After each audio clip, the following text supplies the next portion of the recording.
Късметот и двајцата браќа. Чита Александар Станојков. Си биле двајца браќа, делени од куќата таткоа пред многу години. И двајцата биле работници и печалници, а Ардама, постариот, печалил многу стока, чунки му работел късметот. А помалиот, при се што повеќе се трудел во работата, не можел да спечали стока и си бил многу сиромав. И многу пати одел кај брата си да му работи со ѓунлук по лозијата и нивието. Еден ден го повикал брат му да му измеша една нива и да му ја посеи пченица. Отишол сиромајо, ја посеал, ја повлачил и мрак кога падна си тргна да си оди дома.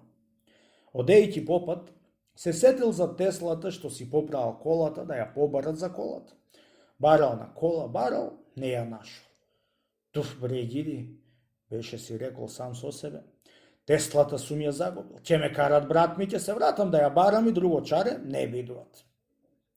Се вратил назад и кога дошол кај нивата, нашол еден човек кај се решетувал низ неа.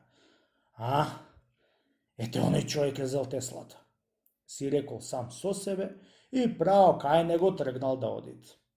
Едно го видел човекот од Иди Орачов, тргнал од нива надвор да излегуват и со малку вјасаница. Кога видел Орачовот и човекот со вјасање излегувал од нивата, и тој повјасал, дури подклинкал. Кога виде човекот од Орачот клинканица вјасал кај него, ватил тој да трчат, за да не може Орачот да го втасат. Кога виде Орачот, оти човекот трештел на бегање, се сетил оти тој му ја нашол Теслата, та за тоа бегат и дал вик по него. Море, давај ми ја Теслата вамо, бре човече, што ми ја најде во нивава. Стој, кај бегаш така? Греото е како на мене сиромав да кајди сеше да ми ја земиш Теслата, за брат ми да ме кара и да ми ја вати на газо мој за да ја плаќам. Кога чу тој збор човекот што бегал, застанал и Орачот дошол до него. Море, аман бре брате, му рекол Орачот задише. Ако ја најде Теслата, дај ми ја те молам, ти ја заборев на нивата. Море, ми еде ти ја Теслата бре душко за појас, му рекол човекот. Што иземаш светот на душа? Кога се опулил на појасот, вистина Теслата му била за појас. Туф бре ѓиди, што е тоа късмет мој лош, во ништо не ми помага, рекол.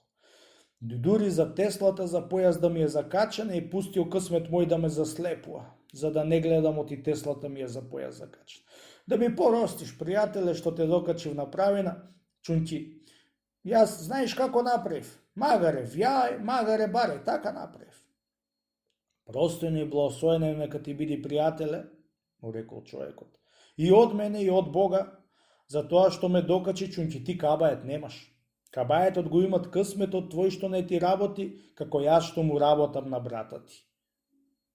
Ами ти зар си късметот од брата ми? Го прашал Орачот. Од брата ти сум пријатели, му работам ден и ноќе гологлајачки. Затоа бев сега во нивата кај што ја посеа ти, да и покривам зрната што не и покрила браната. Блазе си му на брата ми, пријателе, му рекол Орачот, со тебе. Ами мојот късмет, бре брате, дали го знаеш каде е? Ами како не го знам? Му рекол късметот. Твојот късмет ката ден сидит во ние капињи и трње таму, кај што ја таму ондека, и до ручек се поштит, чунки од пустата мрза што го ватила ти воштите ќе го дат. А пак од ручек после ќе спие глава под сакма и ќе си легни да спиет, дури гоедата од гоеда кога сидат ќе станет, малку ќе се повратит, ќе вечерат и пак ќе се здипли да спиет. Ете, таков късмет имаш, пријателе, да после што ја сакаш од него да видиш. Туку, ако сакаш, дојди му некој ден на пладништето и нагази го кај што спиет. Врати го за врат и удри му еден ќотек, да белчи ќе ја остави мрзата, чунки ќотекот е до крај излезен, и после да работи и за себе и за тебе. Од кога му поблагодари Орачот на късметот, се одделија и си отишол Орачот дома. Цела на ноќ не беше заспал од мислење и сапење за како да му направи утредента на късметот и дали е вистина тоа што му кажал човекот што го нашол на нива и му се кажувало ти е късметот од брата му. Како да било, ноќта поминала и пладнина дошла. Си имал еден стап човеков на греди Клаен, близу од 10 години време што си го чувал. Го зел него и му отишол на пладништето кај капињето. Вистина, ете му го късметот кај си спиел завиткан во една сакма, како тоа да било сред зима. Со усу му се прибрал и го грабнал за вратта, му легнал да го биет со стапот. Удри, џиди. И дал вик късметот. Ама бре господаре, не тепај ме, кажи ми, што сакаш да ти дам? Како што сакам, веричката твоја, јас да работам гологлајачки ден и ноќе, празник делник, и ти да лежиш во трњево капиње како некој деребеј. Што не работиш и ти бре, безбре куче краставо, како што работи късметот од брата ми? Аман господаре, му се молел късметот и му плачел. Прости ме досега што сум ти преспил и сега ќе те обогатам. На враќање, кога ќе одиш дома, на патот има еден орев. Отчукај од ореот 3 ори и од 3 ори голем богат ќе се сториш. Кога чул тој збор човекот, го оставил късметот и дошол кај ореот, врил со стапот и отчукал 3 ори и стапот му се вкачил на врвот од ореот. Кај што застанал, никако не се можел да се земи и да се турнит или со камењи или со дрви. Од кога виделот и не се симиња, многу му паднало жал за него, чунки 10 години го чувал на греди и тогај да го изгуби за 3 постиори. Анасен, си рекол сам со себе. Ја чекај да му се вратам на късметот во кавињето и да го дотепам. Зашто да ме излазе и да си го загубам стапот за 3 ори. Се вратил кај капињето и късметот едно беше го видел, трештил да бега и да му вели на стопана си вака. Ама што се врати, господару мој? Зар да ме тепаш дека ти останал стапот горе на ореот? Врати се и ој си дома и знајот ти со големо богатство ќе се сториш од тие 3 ори. И знајот ти уште еднаш овде мене, не е чаре да ме најдиш во капињево и трњево да лежам. Чунки мрзата моја со стапот свој што си го чувал на греди, 10 години си го чувал за мене. За мрзата моја да ми ја истераш и напред мрза во мене не ќе имат и затоа стапот на ореот ти го вкачив и таму да се суши од ветрот и да се печи на сонцето. За угорот лоштото го имаше, веќе да се расипит. Заверно ти кажувам, господаре мој, да не идиш овде уште еднаш да ме бараш, чунки јас ќе одам од сега вамо по најбогатите луѓе за да работам, за тебе да те обогатам. Тоа му рече и невиден бис беше се сторил късметот од пред сиромајот. Кога видел сиромајот и късметот му се кајптесал од пред него, си се вратил назад за дома да си идит. До граду имало една река што течела со малку водичка. Крај реката седеле 3 деца на зелената трева и помеѓу себе се карале. Врвејќи сиромајот крај нив, застанал до нив да види заошто се караат. Кога се научило децата заошто му била кавгата за 2 црвени камчиња што ја нашле во реката, двете деца поедно си зеле и на треќото не му дале, а пак треќото кавгата ја прајало за дека не му едното не му го даале. Море, немојте бре деца, не карајте се, им рекол, за 2 црвени камчиња што сте и нашле во рекава. Ај, нави по еден орев на сите 3 да си играте и дајте ми и мене камчињата за да не се карате, да за таквие камчиња влезете во реката и други ќе си најдете. Кога чуло детето што немаше камче, тој зборот сиромајот, веднаш беше кандисало за орев да земи. Бидејќи деца сите биле, веднаш и друзите кандиселе да му и даат камчињата на сиромајот и да земат по еден орев. Му и дале камчињата на сиромајот и си зеле по еден орев. Си тргнал сиромајот за дома да си ојдат. Му се пулите на камчињата црвени и си вели сам со себе: Арли ќе бидат овие камчиња за напрстење? Арно, ама сака стребро, сака пари за накојменџијата да му даиш. Аз ли ќелјам, ништо за ништо. Само стапо шо го изгубив. Си дошол дома и клал камчињата на полица да стојат. На мракот пошол в чарче да си купа троа борина, чунки немало да си светнат. Дури пошол и си дошол од чаршијата, бај ги беше се стемнило. И идејќи дома гледат, светат пенџерињата. Ај, Анасен, жената ми рече, оти немаме ни еден угорок борина. Еве, кај запалила, зар ми излагала?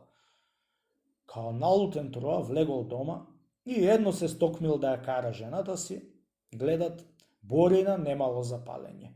Кога гледат виделината што била, светела од камчињата, чунки биле безценети камчиња. Бре, седе од камчињата идет оваа светлина, си рекол сам со себе, што вака се видит во куќава. Изел камчињата од полица и излегол од куќа надвор да види дали од нив светит. И изнесол камчињата и ја снемал од куќата виделината. И внесол в куќи, пак се провидело и не запалил бори на вечерта. Неколку време си светил со тие камчиња. Ја чекај да однесам едно од камчињата кај некој евреин, да го прашам колку пари чинит. Си рекол сам со себе и го однесол у еден евреин најбогат.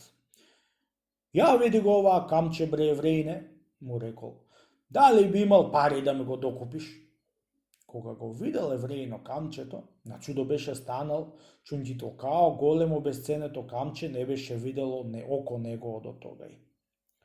Како рече чорбаджи, немам пари да го докупам? Му рекол евреино. Колку пари да ти дам? Ајде, 3 тоари пари ќе ти дам. Како 3 пари тоар? Немаш пари ти да го докупиш ова камче? Му рекол сиромајот. Колку сакаш кажи? Му рекол евреинот. Ајде, 5 тоари да ти дам. Немаш пари? Немаш, му рекол сиромајот. Кажи, колку? 8 пари тоари да ти дам, ќе го даиш? Му рекол евреино. Море, 10 тоари дај еднаш да после да видам дали ќе ти го дам, му рекол сиромајот. Ајде, 10 тоари ќе ти дам, му рекол евреинот. Ајде, речи ја Ирлија и јас да спечелам бирка и пара. Кога чу сиромајот оти 10 тоари пари да му дадит, на чудо беше станал и веднаш му го дал. Тоарил парите на 10 масти и му ги зел 10 измеќари на 10 масти со збор и мастите да бидат негови и измеќарите. Од кога си дошол дома со парите, ватил да ја пушти измеќарите по работа со мастите. Едни на дрва, друзи на јаглење, друзи на друзи работи, како што и пуштал брат му своите измеќари по работа. Бидејќи брат му бил комшија со куќата, го видел со 10 измеќари и 10 масти сите да одат по работи. Кога го видел брат му, оти имат масти и измеќари, како да му завидел на брата си, оти да имат и тој маски и измеќари, бидејќи му бил борчлија. Го викнал еднаш при себе и му рекол, знаеш бре братко колку пари ми борџуваш, али не знаеш? Знам. Ами како не знам 10.000 грошови ти борџувам? Му рекол. Ами кога си ми борчлија 10.000 гроши, зошто не ми плаќаш парите, туку си купуваш маски со моите пари? Му рекол богатиот брат. Јела брате до дома да ми ти платам, му рекол сиромајот, и да ме радуваш, оти јас сум сега богат. Отишол брат му и му видел 10 тоари алтани што беше и добил. Кога беше и видел алтаните брат му, одошто многу биле, тики веднаш беше се вџасил и лошо беше се уплашил и не одил 24 сати и умрел. Тој деца немал. Само една жена си имал и нејзе се паднало 7-8 од стоката да земат, а другата стока му останала сета на сиромашниот брат. Од ден на ден сетуку растеше и напредуваше во стока и со трговија. Завати секакви тргови и дури многу ѓемеи купи и пушти по сите мориња да носат секакви стоки. Се што да купеше, се со голем чарче го продааше. Имал еден трговец што работел до тога многу силно по море, ама од која излегол сиромајо, тој ватил дојд надолу. Бидејќи тој бил многу тамаќар, посакал да се заортачи со сиромајот и му отишол една вечер дома, та му представил да бидат ортаци. И сиромајо беше приимал, та беше се заортачил. Си направиле врзаници и сенети и останал неколку дни у сиромајот на гости. Кога видел навечер сиромајот оти свеќа не палел, ами од камчето што го имал на полица му светело поеќе од сонце, се зачудил и му представил на сиромајот да му го купит. Кажи, пријателе, му рекол, колку пари ми сакаш да ти дам да ми го даеш камчево? Ела да видиш, пријателе, колку пари имам јас, уште толку ти да ми даеш да ти го дам камчето и пак за атр, а не од имам нужда или некоја ихтиса за да ти го продам и пари да земам, му рекол сиромајот. Отишол трговецот кај што му беа парите да видит, и едно и видел, рекол, и дури си отишол дома си умрел. До 24 сати му умрела и жената му. Бидејќи немал трговец од челат, нити парода и порода, му останала сета стока нему. За чудо големо, од сите страни како река течеше стока и богатство. По неколку години сторил нијет да го продајте другото камче и го однесол пак кај евреино. Вурт тут беше уидисале за уште поскапо да му го продај и си тоари лазното од евреиното, си дошол дома без да му го дајт камчето. Не од сакања ми, од заборање. Поседел некој ден и му се нажалило, отишол пак кај евреино и му го продал камчето како трето камче. Ја да го обидите евреино, дали ќе му текнит, оти него зел понапред камчето. Ама слепио късмет негов беше го заслепил, тикич не му текнувало, оти не беше го зел. Како насмеа беше му посакал парите за камено што му го дал на Вересија, ја и евреино се уверил, оти не му го дал. Го однесол во азното и нацрпил уште едно рало дисаѓи со алтани, а пак за кусурот си пишал во тефтерот и му имал за давање на сиромајо уште 9 тоари азно. По неколку дни евреино умрел и од која му видел судот тефтерите и која му нашле пишано во тефтерите и му борџувал на филјан трговец 9 тоари азно, се што имало и што немало на сиромајот му предале. Ама тој кабул не сторил и му ја остил на жената му од евреино и на децата за да живеат. Ете, кога иди, а пак, кога оди, оди, што рекле стари.